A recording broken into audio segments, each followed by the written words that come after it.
Saludos, soy Emerson Montero Montero y mis compañeros y yo les vamos a hablar un poco sobre representantes musicales del Renacimiento, música profana de los siglos XV y XVI y géneros y formas musicales del Renacimiento. Para dar comienzo les hablaré de tres representantes. Andrea Gabrieli. Este fue un compositor y organista italiano de finales del Renacimiento, tío del quizás más famoso compositor Giovanni Gabrieli. Andrea también fue alumno de Orlando Di Lasso y Adrian Wheeler. Andrea fue el primer miembro de renombre internacional de la Escuela Veneciana de Compositores. Este tuvo gran influencia en la difusión del estilo veneciano, tanto en Italia como en Alemania. Fue maestro de capilla y su alumno Giovanni Gabrieli, el cual era su sobrino. En sus obras musicales incluye música vocal sacra y secular puramente instrumental. Giovanni Gabrieli, este sobrino de Andrea Gabrieli, ya mencionado, también fue un compositor y organista italiano. Nació y murió en Venecia al igual que su tío. Fue uno de los músicos de más influencia en su época. Representa la culminación de la escuela veneciana, enmarcándose en la transición de la música renacentista a la música barroca. Este trabajó como organista suplente de San Marcos, un templo católico principal veneciano. Este también trabajó en la corte del duque Alberto V de Baviera, también en la Scuola Grande di San Rocco, y después de la muerte de su tío le sucedió como compositor principal del mismo templo San Marcos. En sus obras se dio por arreglar obras de su tío, dando un contraste propio. Orlando Di Lasso se le conoce también como Orlandus Lassus, Roland de Lassus, Roland de Latre y también como Orlando de Lassus. Este fue un compositor franco-flamenco del Renacimiento tardío, considerado uno de los compositores más influyentes del siglo XVI. Fue maestro de capilla y sus alumnos fueron Andrea y Giovanni Gabrieli. Él fue uno de los más prolíferos compositores universales y versátiles del Renacimiento tardío. Escribió más de 2.233 composiciones, incluyendo música vocal con letras en latín, francés, alemán e italiano, en todos los géneros conocidos en su época, tales como motetes, madrigales italianos, villanelas, chansos francés y lieders alemanes. Ahora le doy paso a uno de los compañeros que va a hablar de otros representantes. Mi nombre es Joanna Morel y les voy a estar hablando sobre algunos representantes musicales del Renacimiento. Entre ellos se destaca Giovanni Pierluigi da Palestrina.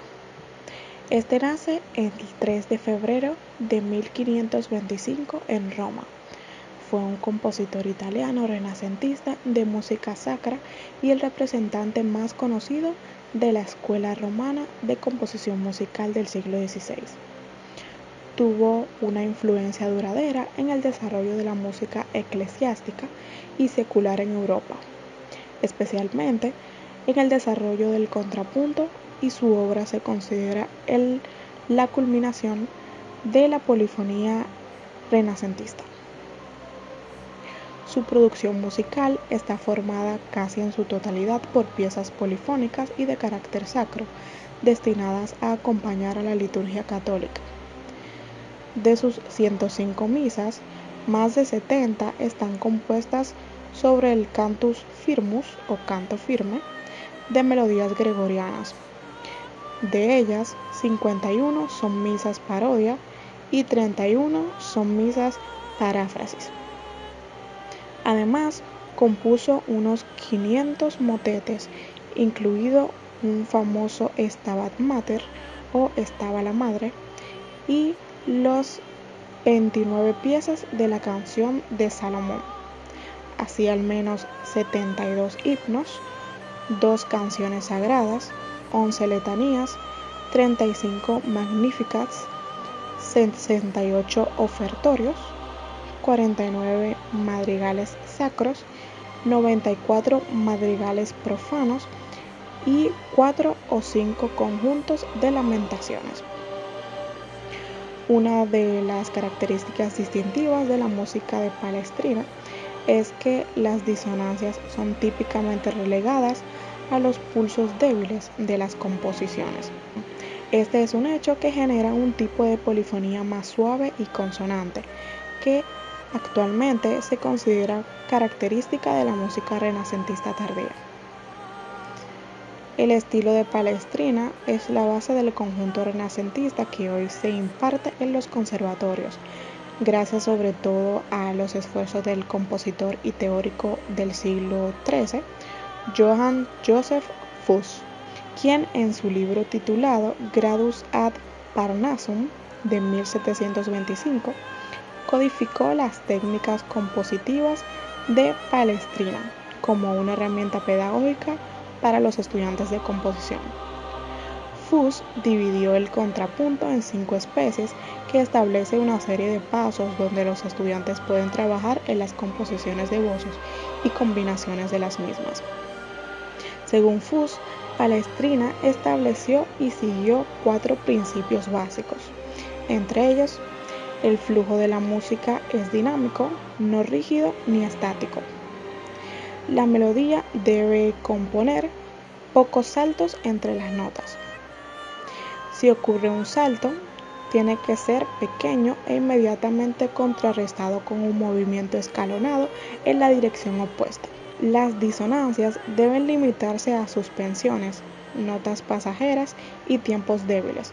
Si uno cae en un golpe fuerte o en una suspensión, debe resolverse de inmediato. Otro gran representante de la música del Renacimiento fue Tomás Luis de Victoria. Tomás Luis de Victoria nace aproximadamente en 1548 en Madrid. Fue un sacerdote católico, maestro de capilla y célebre compositor polifonista del Renacimiento español. Se le ha considerado uno de los compositores más relevantes y avanzados de su época, con un estilo innovador y que anunció el inminente barroco. Su influencia llega hasta el siglo XX, cuando fue tomado como modelo de los compositores del cecilianismo. A la edad de 7 o 8 años, entró en el coro de la Catedral de Ávila, donde sintió una vocación por el sacerdocio y a finales de 1558 entró en el servicio de la catedral. Los primeros conocimientos musicales los recibió allí del maestro de capilla Jerónimo de Espinar. Posteriormente, a la edad de 19 años, decidió partir a Roma, entrando en el colegio germánico para consolidar su vocación sacerdotal y profundizar sus conocimientos musicales, esta vez gracias al conocimiento del compositor Palestrina. Una vez allí coincide con varios paisanos españoles, los cuales le explicaron el funcionamiento del colegio. Para entonces ya Victoria tenía buenos conocimientos de gramática y de música, sabía tocar bastante bien el órgano, y por el año de 1569, sin abandonar las clases del colegio romano, toma el cargo de cantor y al mismo tiempo organista de la Iglesia Nacional de Aragoneses en Roma, Santa María de Montserrat. Allí continuó como un maestro de capilla por lo menos hasta mediados de 1572, lo que le permitió dedicarse por completo al estudio de la composición de obras musicales, que aparecerían muy pronto y se manifestarían en el intenso trabajo de Victoria. Este fue un hombre devoto que nunca dejó su exitosa carrera musical en Roma para concentrarse en el sacerdocio hasta su muerte, pero no dejó de componer jamás, llegando a publicar unas 180 obras en 15 ediciones a lo largo de 33 años, aproximadamente entre 1572 y 1605. Se distingue de sus otros contemporáneos por haber compuesto exclusivamente música religiosa, destacando sobre todo en los incomparables responsorios del Triduo Sacro de Semana Santa, un tema que otros no abordaron. Entre sus composiciones más destacadas deben estar misas Ave Maris Stella 1576 o Magnum Mysterium 1592 y Leactatus Sum 1600. Los motetes O Vos Omnes y Vidi Speciosam, ambos publicados en 1572. Y el monumental Officium Hebdomade Sanctae 1585, destinado a la Semana Santa. Mi nombre es Carlos Méndez y estaré hablando sobre la música profana del siglo XVI. Durante el siglo XVI, la música profana alcanzó un importante desarrollo gracias a la pujanza de una nueva modalidad de mecenazgo aristocrático, que utilizó las artes como escaparate de su magnificencia y herramienta propagandística. La influencia de una nueva cultura cortesana incitó a los nobles a adiestrarse en las artes musicales y a los compositores a explorar medios expresivos más audaces, que situaron a la polifonía profana en una posición de vanguardia instrumental sacra. Esta aún muestra una notable dependencia de lo vocal, se nutre continuamente de su repertorio y de sus procedimientos, pero durante este siglo alcanzará un notable desarrollo gracias a la figura del compositor instrumentista y a la creciente difusión de la música impresa, apuntando tendencias que alcanzarán su desarrollo pleno en siglos venideros. En cuanto a las características del Renacimiento, vemos la utilización de las técnicas de polifonía y homofonía, el protagonismo de la voz y los textos, la utilización del latín y el castellano, ocasionalmente también el francés y el italiano, mayor independencia de las voces y las líneas melódicas, reflejo del amplio estudio del contrapunto, el mantenimiento del sistema modal, tomando una sola nota como base armónica, y el uso frecuente de la redonda como unidad de pulso. La música profana más importante del siglo XVI fue el madrigal. Estas son canciones para pequeños grupos de voces, sin instrumento que las acompañen. Son música que mayormente trataban temas de amor y fueron muy populares en este siglo. El madrigal tuvo su origen en Italia y luego se propagó fuera de ella. Se representaba en todo tipo de ocasiones, especialmente en fiestas, y esta representación se hizo para celebrar la boda de uno de los miembros de la familia Médicis de Florencia. Entre los madrigalistas más relevantes de este periodo podríamos mencionar a Orlando di Lasso, Palestrina, Andrés Gabrieli, Cipriano de Rore y Felipe de Monte. Saludos, mi nombre es Yoli Montero Morillo y le estaré hablando acerca de los géneros o formas musicales del Renacimiento. Como ya estuvimos viendo en las exposiciones de los demás compañeros, la música renacentista fue tanto litúrgica como profana. Dentro de la música litúrgica o religiosa está la misa. La misa fue un género musical sacro. Es una composición coral que traslada la música a sesiones fijas de la liturgia. La mayoría de las misas son partes de la liturgia en latín, el lenguaje tradicional de la Iglesia Católica. Las misas pueden ser a capela, para voz humana sola, o acompañadas por los instrumentos musicales, hasta incluir una orquesta completa. Muchas misas, especialmente las más recientes, nunca fueron pensadas para ser interpretadas durante la celebración de una misa litúrgica. El motete fue una composición breve de carácter religioso, cantada a varias voces, con o sin instrumentos. Ahora estaremos hablando acerca de los géneros musicales profanos del Renacimiento. Está el madrigal. El madrigal es una composición de 3 a 6 voces sobre un texto profano, a menudo en italiano. Tuvo un máximo auge en el Renacimiento y primer barroco. Musicalmente reconoce orígenes en la frottola, posee una letra en lengua italiana de temática profana, armonía contrapuntística y carácter popular. El villancico. El villancico es una forma musical y poética en castellano y portugués tradicional de España, muy popular entre los siglos XV y XVI. La gallarda. La gallarda fue una forma musical y danza del Renacimiento, popular en toda Europa en el siglo XVI.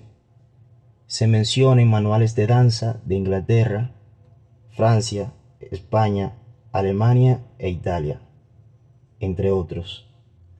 Los ejemplos más antiguos de esta danza se conservan en la ciudad de París, aunque su origen es italiano. La gavotte o gavota es una danza folclórica originaria de Francia que en sus orígenes se bailaba en corro.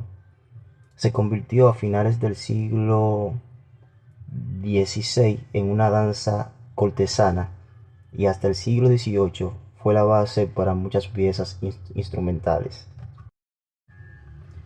La villanella es una forma musical de la música vocal italiana del Renacimiento que se originó en Nápoles y fue popular desde 1530 hasta el final del siglo XVI. La giga es una danza barroca alegre del origen inglés, en la que uno o dos solistas realizan pasos rápidos, saltados y muy complejos. A continuación estaremos escuchando un poco de la misa de Giovanni Pierluigi de Palestrina, titulada Misa Papa Marcelli.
estaremos escuchando un poco de la gallarda de Santiago de Murcia.